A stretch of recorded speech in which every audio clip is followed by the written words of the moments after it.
আসসালামু আলাইকুম। বর্ষাঞ্চল থেকে আপনাদের স্বাগতম জানিয়ে শুরু করছি আজকের এই প্রতিবেদন।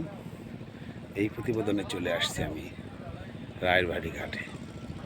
এটা মূলত রায়ের বাড়ি ঘাট। এখানে গাড়ি দিয়ে এনে অনেক সময় নৌকা যুগে প্রেরণ করে, এখন গাড়ির যুগে প্রেরণ করে। আপনারা যদি কাছ থেকে আমি দেখাই তাহলে আপনারা দেখতে পাচ্ছেন।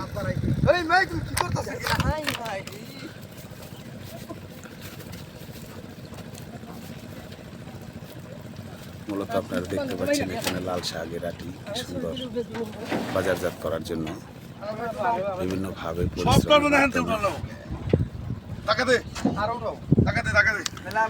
পরিশ্রমের মাধ্যমে এগুলাকে খুব সুন্দর করে পিকআপ ভ্যানে সাজাচ্ছে। এরপরে এগুলা চলে যাবে সন্ধ্যার আগে রায়ের বাজার উদ্দেশ্যে।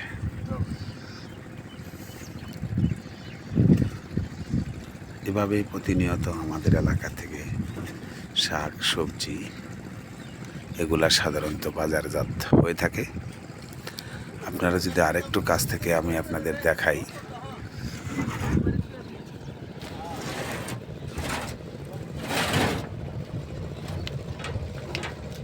এখানে আপনারা দেখতেছেন ওখানে নৌকা যুগে কি সুন্দর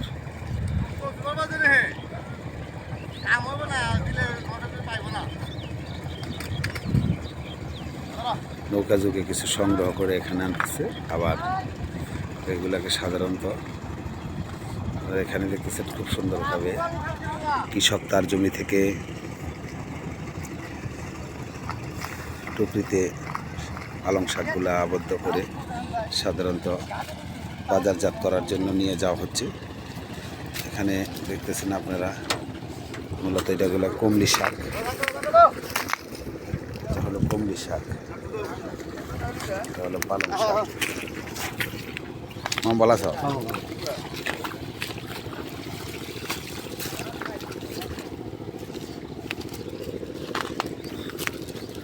কুমড়ি শাকের সাজটা দেখছেন, খুব সুন্দরভাবে কুমড়ি শাক সাজাচ্ছে।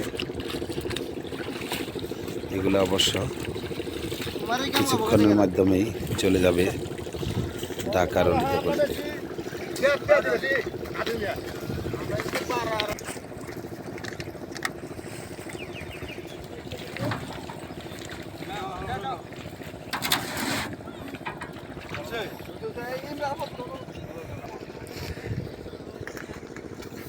কৃষিকাজ আনন্দদায়ক নয়, এটা অতি কষ্টের। কষ্ট না করলে কেষ্ট বা মিষ্ট মিলে না। ওখানে দেখতেছেন নদীর ওই পারেও কিন্তু এক গ্রুপ শাক ধুয়ে বসে আছেন নৌকার উদ্দেশ্যে। ওখানে ট্রলার যাবেন, ট্রলার যে ওখান থেকে ট্রলারের মাধ্যমে ওটা ঢাকার বাইরে যাবে।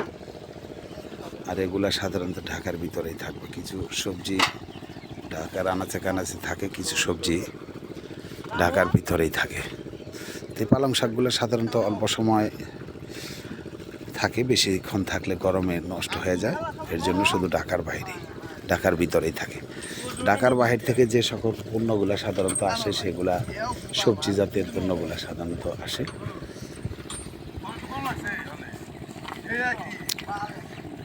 আপনারা দেখতেছেন মূলত নদীতে কিন্তু এখন ভাটা চলছে।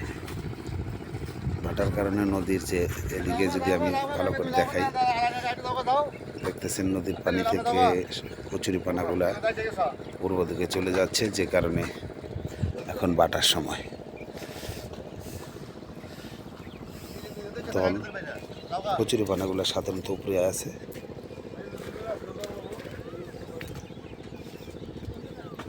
ওখানে আরেক গ্রুপ দেখতে পাচ্ছেন নলি বাঁশ কেনার জন্য আসছে, হয়তো বা কোনো জমিতে সবজি চাষ করবে তার জন্য। এটা অবশ্য প্রতিদিনের কাজ। এই কাজগুলো প্রতিদিন করে এখান থেকে এই পিকআপ ভ্যান করে এখান থেকে চলে যাবে সোজা রায়ের বাজার উদ্দেশ্যে। এখন পিকআপ ভ্যান স্টার্ট হবে। সে পর্যন্ত আপনারা ভালো থাকবেন। সবার দীর্ঘায়ু কামনা করে আজকের মতো এখানেই বিদায় নিচ্ছি। আল্লাহ হাফেজ। তো বিদায় নেওয়ার আগে আমি একটা কথা বলতে চাই আপনাদের।